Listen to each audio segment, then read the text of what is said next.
kuliah Filsafat Pendidikan Matematika.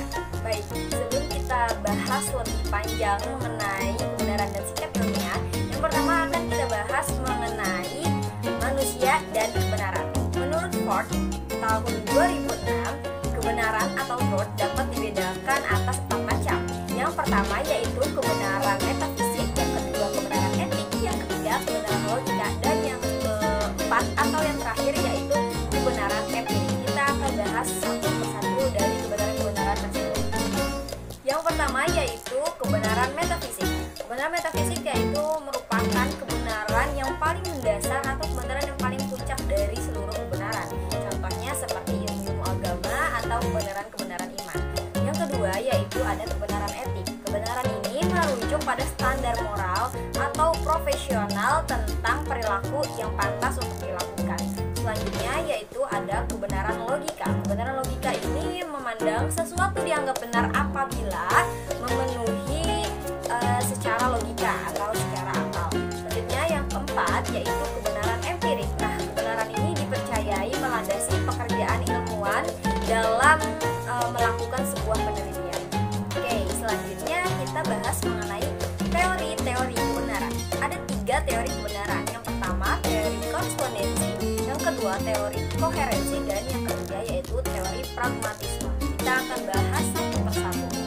Yang pertama teori korespondensi menyatakan bahwa kebenaran adalah kesamaan maksud saya antara pikiran dan kenyataan teori. Selanjutnya yang kedua teori koherensi menyatakan bahwa sesuatu kebenaran adalah apabila ada koherensi dan arti tidak kontradiktif pada saat bersamaan antara 2 atau lebih logika. Dan yang terakhir yaitu teori pragmatisme. Nah, teori ini menyatakan bahwa kebenaran dapat diukur dari kegunaannya, dari dapat dikerjakannya, dan yang terakhir yaitu pengaruhnya memuaskan atau tidak. Untuk mendapatkan suatu kebenaran, seseorang perlu memiliki sikap ilmiah. Apa sih sikap ilmiah itu? Sikap ilmiah yaitu sikap yang harus ada pada diri seorang ilmuwan atau akademisi dalam menghadapi persoalan ilmiah. Nah, sikap-sikap ilmiah itu diantaranya yang pertama ada skeptis. Skeptis ini maksudnya yaitu menyaksikan setiap pernyataan ilmiah yang belum teruji kebenarannya. Selanjutnya yang kedua ada rasa ingin tahu, terlihat pada kebiasaan bertanya tentang berbagai hal. Yang ketiga yaitu ada sikap kritis, terlihat pada kebiasaan mencari informasi sebanyak mungkin, jadi tidak dengan satu sumber saja. Selanjutnya yang ketiga, yang keempat maksud saya ada sikap terbuka. Nah, di sini terlihat pada kebiasaan mau mendengarkan pendapat-pendapat orang lain. Yang kelima, sikap objektif, terlihat pada kebiasaan menyatakan apa adanya tanpa diikuti oleh perasaan diri sendiri. Selanjutnya yang keenam, rela menghargai karya orang lain. Yang ketujuh, berani mempertahankan kebenarannya, dan yang terakhir yaitu menjangkau ke depan.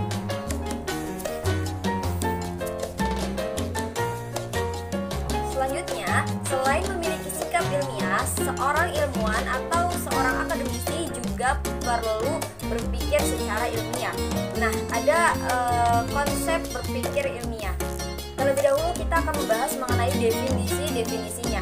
Menurut Hillway 1956 menyatakan bahwa berpikir ilmiah adalah berpikir yang logis dan empiris.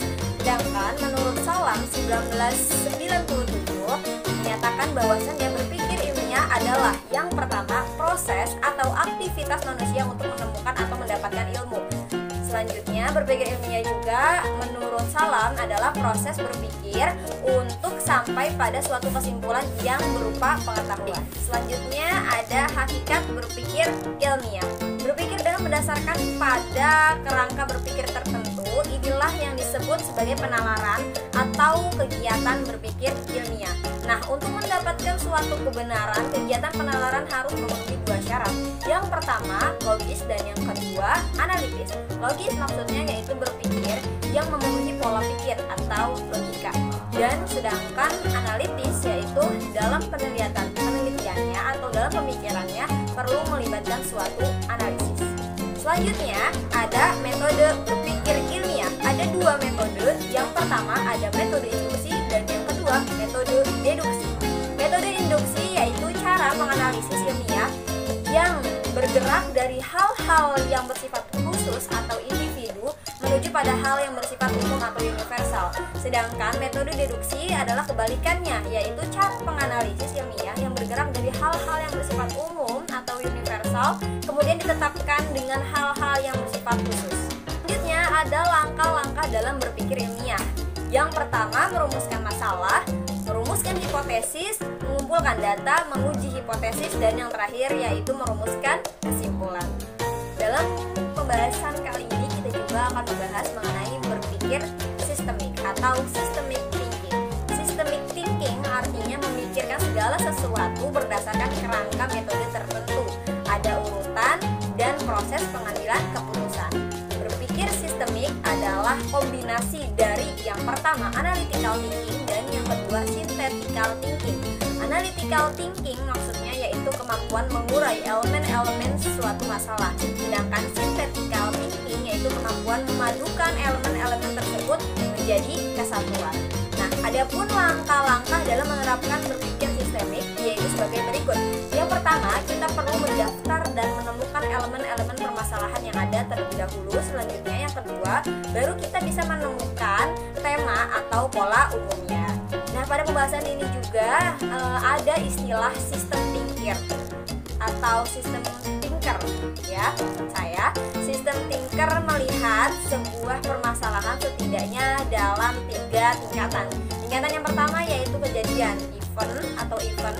Tingkatan yang kedua yaitu perilaku atau sistem behavior, dan yang ketiga yaitu tingkatan yang ketiga yaitu struktur atau underlying struktur.